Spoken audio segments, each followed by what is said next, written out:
जय गोपी जन वल्लभ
विष्णुपाद परमहंस परवेजिकाचार्य श्री भक्त विधान स्वामी शील प्रभुपाद की जय। समस्त वैष्णवाचार्य वृंद की जय। श्री श्री गौर निताई की जय। श्री श्री राधा रमण हरि भगवान की जय। उपस्थित समस्त भक्त वृंद की जय। निताय गौर प्रेमानंद। हरि।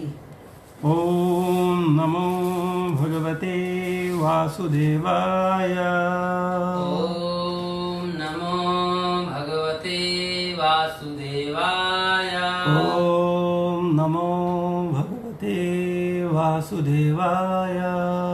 ओम नमो भगवते वासुदेवाय।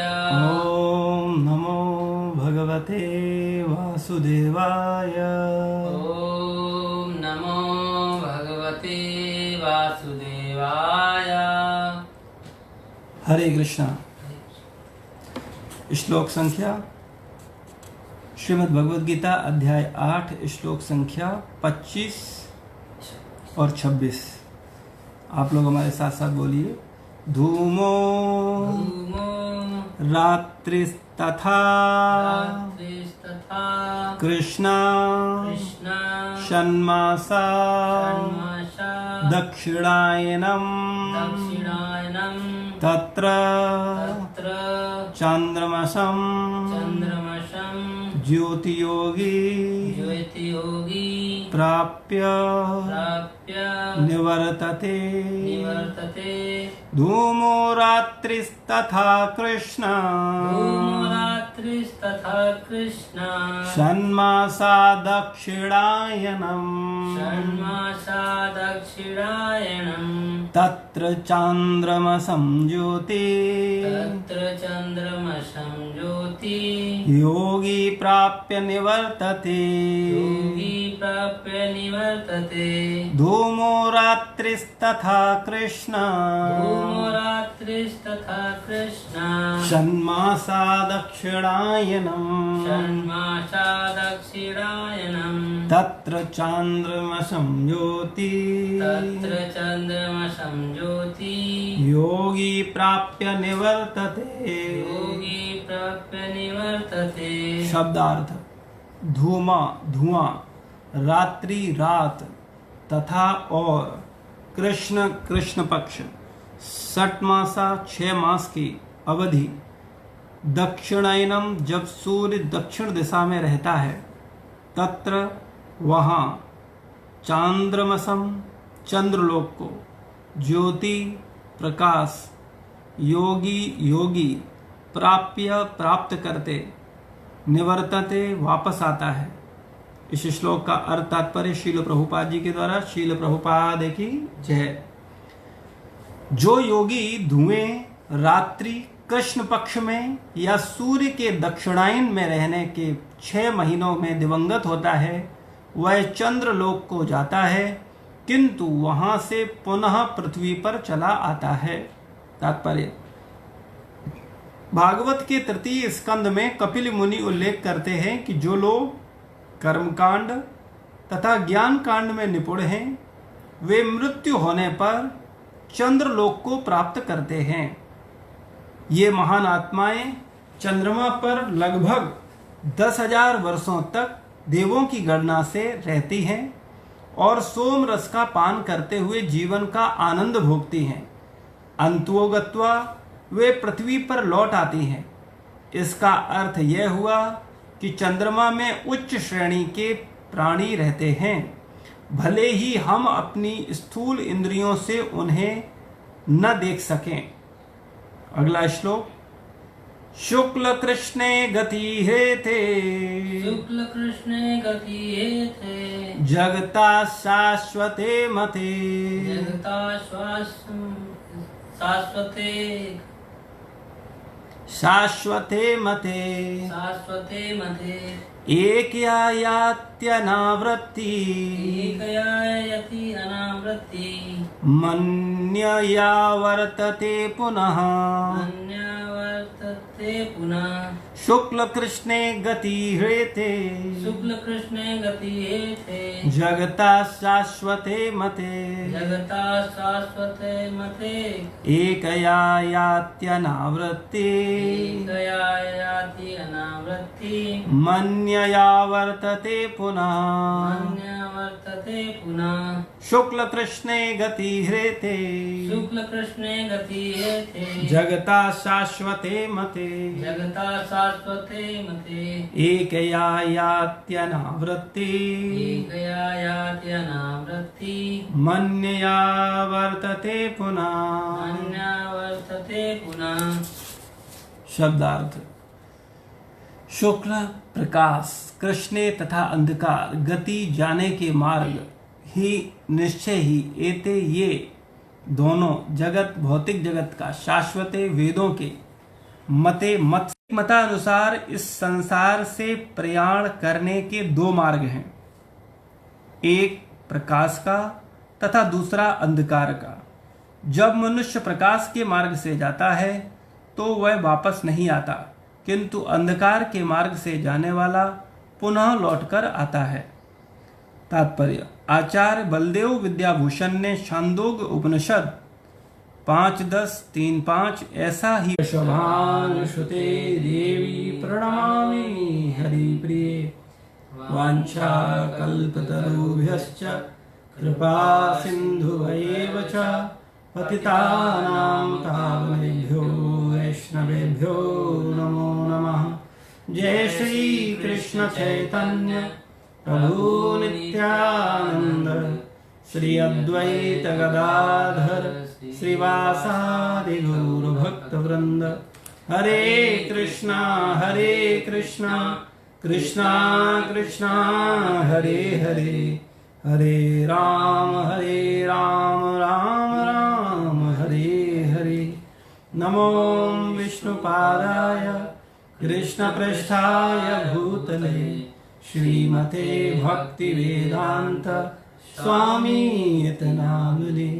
नमस्ते सारस्वतदेवे गौरवाणी प्रचारिणे निर्विशेष शून्यवादी पाश्चात्य देशतारिणी।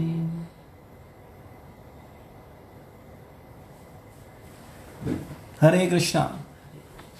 तो श्रीमद् भगवद गीता के 8वें अध्याय के 25वें और 26वें श्लोक में भगवान बोल रहे हैं कि जो योगी धुएं रात्रि कृष्ण पक्ष में या सूर्य के दक्षिणायन रहने में 6 महीने रहने के 6 महीनों में दिवंगत होता है, वह चंद्रलोक को जाता है, किंतु वहां से पुनः पृथ्वी पर चला आता है।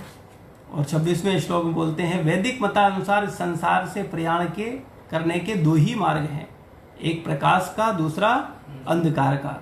जब मनुष्य प्रकाश के मार्ग से जाता है तो वह वापस नहीं आता, किंतु अंधकार के मार्ग से जाने वाला पुनः लौटकर वापस आता है। तो यहाँ व्यक्ति का जब आकस्मिक या नेचुरल डेथ होता है उसका वर्णन चल रहा है कि किस समय में व्यक्ति की क्या गति होती है शरीर छोड़ने पर। तो कल हम लोगों ने चर्चा किया था कि जब व्यक्ति अग्निदेव के प्रभाव में प्रकाश में दिन के शुभ क्षण में शुक्ल पक्ष में या जब सूर्य उत्तरायण में रहता है उन 6 मासों में संसार से शरीर त्याग करता है तो वह उस परब्रह्म को प्राप्त करता है, निराकार ब्रह्म ज्योति को प्राप्त करता है। लेकिन अगर वो इतना भाग्यशाली नहीं हुआ कि वो इन समय में नहीं शरीर छोड़ता और आज के जो श्लोक के अनुसार दक्षिणायन में जब सूर्य होता है तब शरीर छोड़ता है, तो वो निश्चित रूप से कृष्ण पक्ष में शरीर छोड़ता है तो वो चंद्रलोक को जाता है, किंतु वहां से पुनः पृथ्वी पर चला आता है। लेकिन यहाँ पर एक प्रश्न उठता है कि एक तरफ जाने वाला व्यक्ति दक्षिणायन में जाने वाला व्यक्ति वापस आता है और उत्तरायण में जाने वाला वापस नहीं आता। लेकिन दक्षिणायन में जाने वाले व्यक्ति के विषय में भी कहा गया कि वो चंद्रलोक को जाता है, उच्च लोक को जाता है, वहां सुखों को भोगता है और फिर वापस आता है। तो विचार करने वाला बात यह है कि देखा जाए तो साल में 2 ही समय आते हैं, उत्तरायण और दक्षिणायन। 6 महीने का उत्तरायण और 6 महीने का दक्षिणायन। तो यदि उत्तरायण में जा रहा है तो व्यक्ति मुक्ति को प्राप्त करेगा और अगर दक्षिणायन में जा रहा है तो व्यक्ति चंद्रलोक को जाकर के वापस आएगा। तो नरक लोकों में कौन जाता है? यह मन में प्रश्न उठ सकता है कि फिर नरक लोकों में कौन लोग जाते हैं? तो वास्तविकता में यहाँ काल का वर्णन हुआ है कि तिथि का वर्णन हुआ है कि इस समय ऐसा जाता है, लेकिन जो कर्म का प्रभाव है, जो कर्म का फल है, उससे व्यक्ति नहीं बच सकता है, वो व्यक्ति को भोगना ही पड़ेगा।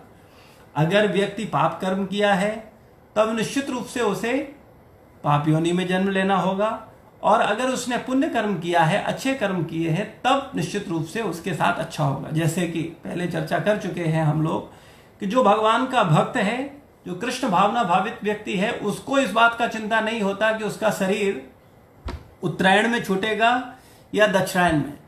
वो किसी भी समय, कभी भी, जब भी जाएगा तब भगवान के धाम जाएगा, क्योंकि वो भगवान का अनन्य भक्त है और पूर्ण शरणागत है। ये भी चर्चा किया था कि वो व्यक्ति अनन्य भक्त हो और दूसरा पूर्ण शरणागत हो। तो अगर ये दो कंडीशन को व्यक्ति पूरा कर रहा है, तब उसे इस बात की चिंता करने की कोई आवश्यकता नहीं है कि वो किस समय उसका शरीर छूटेगा। वो जब भी छूटेगा तब भी भगवान के धाम जाएगा, क्योंकि गीता में कहा गया, मरते समय जो जिसका चिंतन करता है वो उसको प्राप्त करता है। और भगवान भी ऐसे निष्कपट भक्त का जिम्मेदारी लेते हैं कि मृत्यु के समय उसको भगवान याद दिलाते हैं, यानी भगवान स्वयं उपस्थित हो जाते हैं। दो तरीके हैं भगवान को याद करने के। एक तो अपनी ही साधना के बल पर, अपने ही सामर्थ्य के बल पर यह प्रयास किया जाए कि हम मृत्यु के समय भगवान का ध्यान कर पाएं, और दूसरा यह है कि असहाय होकर के भगवान का सेवा किया जाए, विनम्र होकर के, दीन होकर के भगवान का सेवा किया जाए और पूर्ण रूप से भगवान पर ही आश्रित रहा जाए। तब भगवान निश्चित रूप से हमारी जिम्मेदारी लेते हैं, और मृत्यु के समय हमारी चित्रवृत्ति कहीं भटकती भी है, तब भी भगवान आकर के हमको कृपा करके भगवत धाम वापस ले जाते हैं। इसी प्रकार से ये तो भगवत भक्तों की स्थिति हुई। अभी जो पाप करने वाले लोग हैं, जो सकाम कर्मी हैं, जिनके जीवन का लक्ष्य केवल इंद्रिय भोग है, ऐसे लोग जो हैं वो अगर उत्तरायण में मरेंगे तो ऐसा थोड़ी है कि वो भगवान के धाम जाएंगे या ब्रह्म ज्योति में चले जाएंगे। निश्चित रूप से उनको उनके कर्मों का भोग भोगना पड़ेगा। तो इसलिए ये बात हमको बिल्कुल स्पष्ट समझनी चाहिए।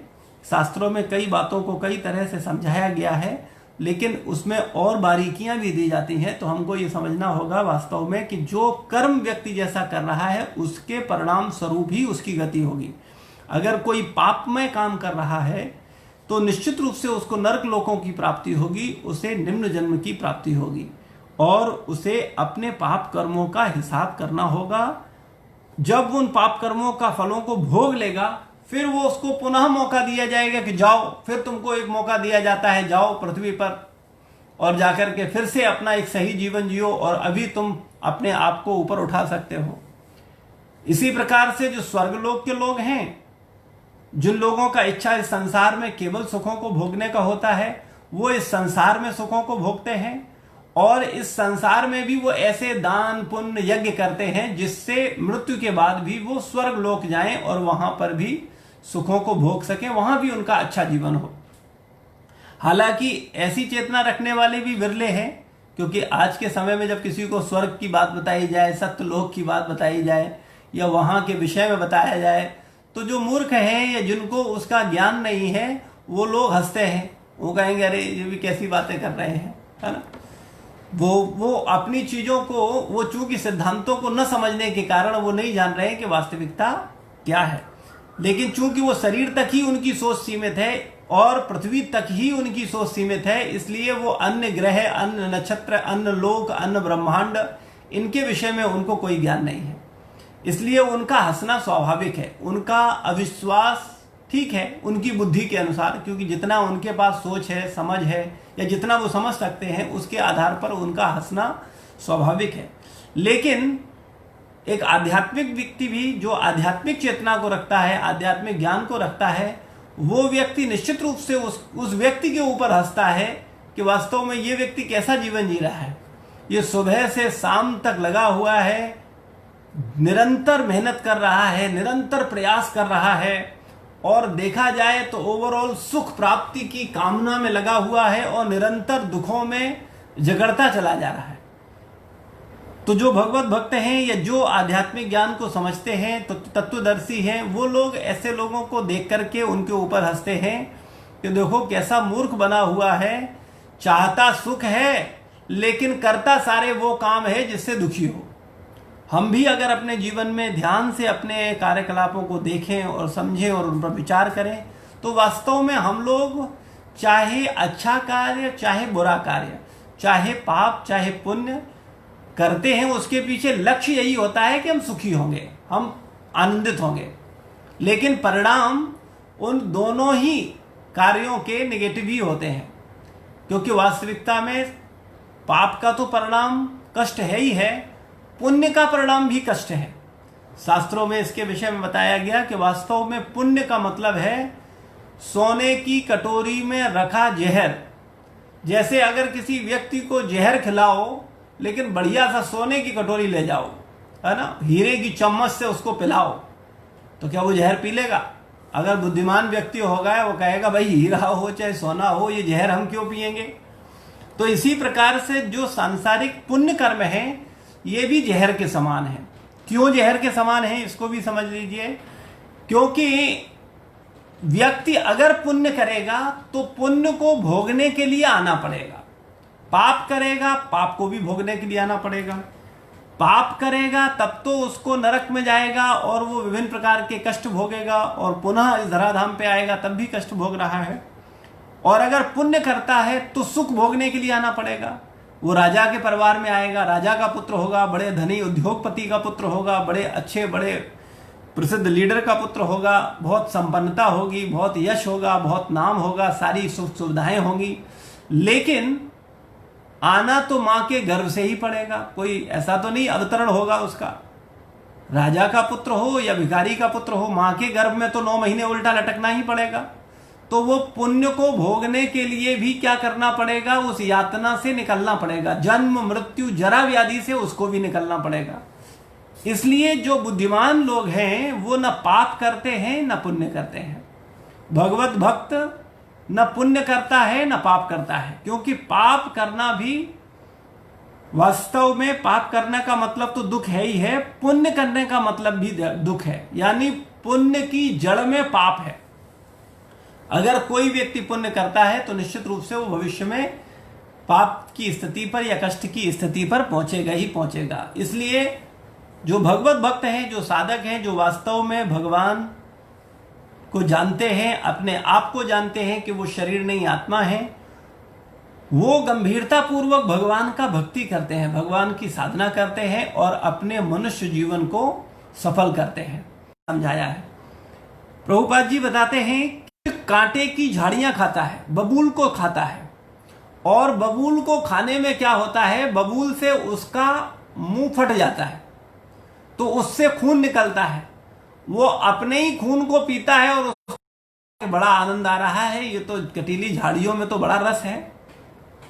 लेकिन चूंकि वो मूर्ख है इसलिए वो ये नहीं सोच रहा है कि ये कांटे में कौन सा रस है, कांटे में झाड़ियों में कौन सा सुख है, कौन सा स्वाद है। ये जो स्वाद है उसके ही खून का है। इसी प्रकार से इस संसार में भी जो हम सांसारिक विषयों को भोगते हैं, चाहे वो मैथुन सुख हो, अपने ही खून का सुख है, चाहे वो जिह्वा का सुख हो, विभिन्न प्रकार के विषयों को भोगने पर हमको विभिन्न प्रकार के रोग होते हैं, अपच होती है, विभिन्न प्रकार की स्वास्थ्य संबंधी परेशानियां होती हैं। तो वास्तव में हम विषयों को नहीं भोगते, हम अपने ही शरीर को भोगते हैं और शरीर को भोगते भोगते शरीर की ऐसी दुर्गति कर देते हैं कि हम देख सकते हैं कि संसार में जिनका नियम संयम नहीं है, जिनके जीवन में वो जीते जी मुर्दे के समान हो जाते हैं, अपने शरीर को इतना भोगते हैं, इतना भोगते हैं कि शरीर किसी लायक नहीं रहता है। तो इसलिए बुद्धिमान जो व्यक्ति हैं वो ऊंट की तरह मूर्ख नहीं बनते। वो जानते हैं कि वास्तव में अपने ही शरीर से कौन सा सुख मिलेगा, अपने शरीर को ही शोषण करने से कौन सा सुख मिलेगा। अगर वास्तव में सुख प्राप्त करना है तो भगवान की भक्ति करके अनंत रसों का रसास्वादन किया जा सकता है। और ऐसे रस हैं जिनको भगवान का कीर्तन, भगवान का कथा, भगवान की सेवा करके व्यक्ति संतोष को प्राप्त करता है और नित्य नवीन रस का रसास्वादन करता है। लेकिन ये तभी संभव है जब संसार के विषयों से हमारा आसक्ति हटे, संसार से आसक्ति हटे और हम भगवान की भक्ति गंभीरता पूर्वक करें। जिससे हम भगवान से आसक्त हो जाएं और फिर भगवान की लीला कथा में आनंद ले सकें। इसलिए हम सब लोगों को यह प्रयास करना चाहिए कि हमारा जीवन भगवान के प्रति समर्पित हो, भगवान की भक्ति के प्रति समर्पित हो। हम भगवान की साधना करें, भगवान से जुड़ने का प्रयास करें, क्योंकि एकमात्र भगवान से ही हमारा वास्तविक संबंध है। संसार में किसी से हमारा वास्तविक संबंध नहीं है, चाहे वो हमारा परिवार हो, चाहे हमारे रिश्तेदार हो, चाहे हमारी पत्नी हो, पति हो, पुत्र हो, पुत्री हो, कोई भी क्यों ना हो। इस संसार में किसी से मेरा संबंध वास्तविक नित्य शाश्वत संबंध नहीं है। इस संसार के समस्त संबंध 10, 20, 30, 40, 50 साल पुराने हैं। इससे ज्यादा पुराना कोई संबंध नहीं है, और न तो है और न रहेगा। इसलिए अगर हम गंभीरता पूर्वक सत्संग के माध्यम से विवेकवान होकर के इस बात को समझ जाएं कि वास्तव में मेरा नित्य संगी तो भगवान है, परमात्मा है, और ये बात सुनने तक सीमित न रहे, हमें खुद इसका एहसास होने लगे। क्योंकि जब तक हमको एहसास नहीं होगा, सुनने से कार्य नहीं बनेगा। हाँ, सुनने से साधना करने की ओर प्रेरणा मिलेगी, लेकिन जब साधना करेंगे, जब उस स्तर पर वास्तव में सही दिशा में सही तरीके से साधना करेंगे, फिर हमें अनुभव प्रत्यक्ष होगा, अनुभव खुद ही होगा। और फिर जब हमको अनुभव होगा तभी हम आध्यात्मिक जीवन में आगे बढ़ सकते हैं। क्योंकि किसी के कहने से नहीं, किसी के बोलने से नहीं हो सकता। बोलने और कहने से शुरुआती प्रेरणा मिल सकती है, लेकिन जब तक अनुभव हमको खुद नहीं होगा तब तक हम निरंतर उस मार्ग पर आगे नहीं बढ़ सकते हैं। इसलिए हम सब लोगों को गंभीरता पूर्वक भगवत भक्ति करने का प्रयास करना चाहिए, और उत्तरायण और दक्षिणायण की चिंता किए बिना भगवान का अनन्य भक्त और पूर्ण शरणागत भक्त बनने का प्रयास करना चाहिए, जिससे कि हम भगवान के धाम वापस जा सकें।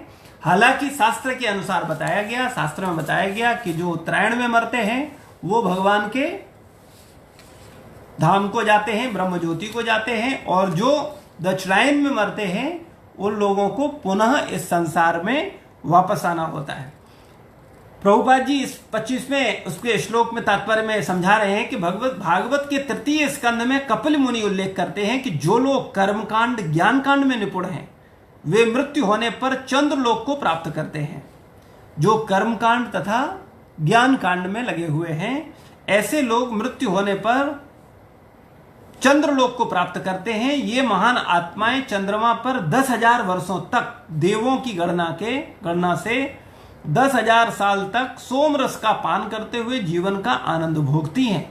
अंतोगत्वा वे पृथ्वी पर लौट आती हैं। इसका अर्थ यह हुआ कि चंद्रमा में उच्च श्रेणी के प्राणी रहते हैं, भले ही हम अपनी सूक्ष्म इंद्रियों से उन्हें न देख सकें। शास्त्र में वर्णन है कि चंद्रमा में जीवन है, वहां देवता रहते हैं, वहां पुण्य आत्माएं निवास करती हैं। तो अगर शास्त्र में लिखा है तो वो बिल्कुल सही है। हमें ऐसा नहीं सोचना चाहिए अरे चंद्रलोक पर तो हम आए, हमको तो कोई नहीं मिला, हमको तो कोई नहीं दिखा। तो ऐसा विचार हमारे मन में नहीं होना चाहिए। हमको तो इस संसार में भी बहुत सी चीजें हैं जो नहीं दिखी हैं। भूत प्रेत कितने लोगों को दिखे हैं, जिनको दिखे हैं, जो मिले हैं उनको उनका एहसास है, वो मानते हैं, और जिनको नहीं मिले हैं, जिन्होंने नहीं देखे हैं, वो कहते कहीं नहीं होते, ये सब ऐसे ही बातें हैं, कुछ भी बोल दिया जाता है। तो जब तक हमको स्वयं साक्षात्कार नहीं होगा तब तक हम नहीं समझ पाएंगे। इसी प्रकार से चंद्रलोक में अगर वेद बोल रहा है, शास्त्र बोल रहे हैं, गुरुजन बोल रहे हैं कि वहां जीवन है, तो इसका मतलब जीवन है। ये हमको श्रद्धा रखनी चाहिए, क्योंकि 2 प्रकार के लोग हैं। एक स्वयं अनुभव करके तब मानते हैं, और एक वो हैं जो दूसरे के अनुभव से मानते हैं। तो बुद्धिमान व्यक्ति वो है जो दूसरे के अनुभव से सीखता है, खाली स्वयं देखने पर ही नहीं सीखता। जैसे अगर वो देख रहा है कि कोई व्यक्ति गड्ढे में गिरता है और उसका हाथ टूटता है, तो एक तो व्यक्ति वो होगा जो देखेगा कि अरे हाँ, गिरने से हाथ टूटता है, और बड़े लोग बोल रहे हैं, गुरुजन बोल रहे हैं कि भाई सावधानी से चलो, गड्ढे में गिरोगे तो हाथ टूट जाएगा, और हाथ टूटेगा तो दर्द होगा। तो जो बुद्धिमान होगा, जो गुरुजनों के शरणागत होगा, वो तो उनकी बात मानेगा, वो कहेगा हाँ ठीक है, नहीं जाएंगे। लेकिन जो ज्यादा ही बुद्धिमान होगा, यानी भौतिक दृष्टि से बुद्धिमान होगा लेकिन होगा मूर्ख, वो क्या करेगा कि नहीं गिर के देखेंगे। ऐसे थोड़ी होता है, हम कैसे मान लें, आप कुछ भी बोल दोगे वो थोड़ी मान लेंगे। तो वो जाएगा, गिरेगा, जब हाथ टूटेगा फिर कहेगा हाँ अभी ठीक, हाँ सही बात है, गड्ढे में गिरने पर हाथ टूट जाता है। तो इसी प्रकार से जो बुद्धिमान व्यक्ति है वो तो शास्त्र से, वेद से, पुराण की बात को स्वीकार करके आगे बढ़ता है और अपने जीवन में पूर्णता लाता है।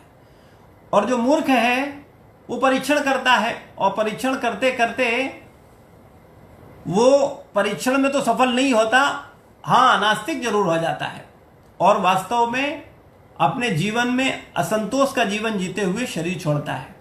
तो इसलिए भगवान को जानने का एकमात्र साधन शरणागति है, क्योंकि भगवान को कोई भी व्यक्ति भगवान या भगवान की शक्तियां या भगवान की व्यवस्था या भगवान के वचन या भगवान के जो भी लोग हैं उनको समझने के लिए वास्तव में दिव्य बुद्धि चाहिए, तभी हम वास्तव में उसको समझ सकते हैं।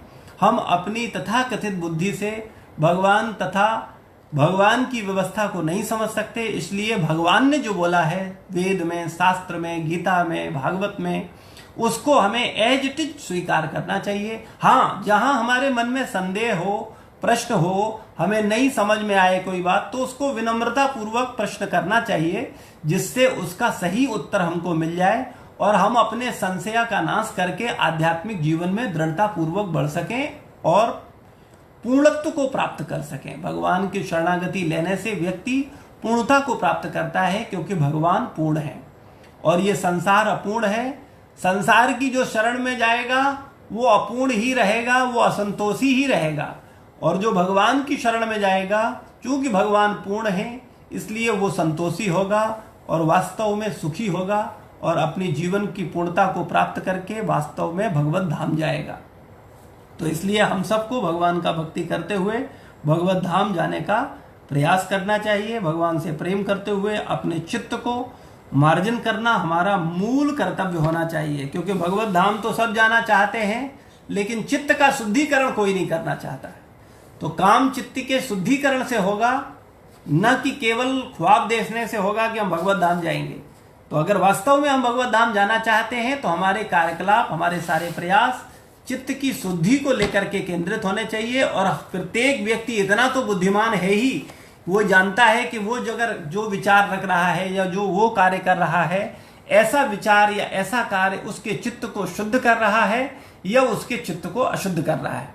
तो जो कार्य, जो विचार व्यक्ति के चित्त को अशुद्ध करे, ऐसे विचार, ऐसे कार्यों से व्यक्ति को बचना चाहिए, और जो कार्य उसके चित्त को पवित्र करे उस कार्य को उसको करना चाहिए, उस विचार को सोचना चाहिए, उस पर मनन करना चाहिए और अपने जीवन को पूर्णता देनी चाहिए। शील प्रभुपाद की जय, गुरु महाराज की जय, समस्त भक्त वृंद की जय। निताय गौर प्रेमानंदे, हरि हरि बोल।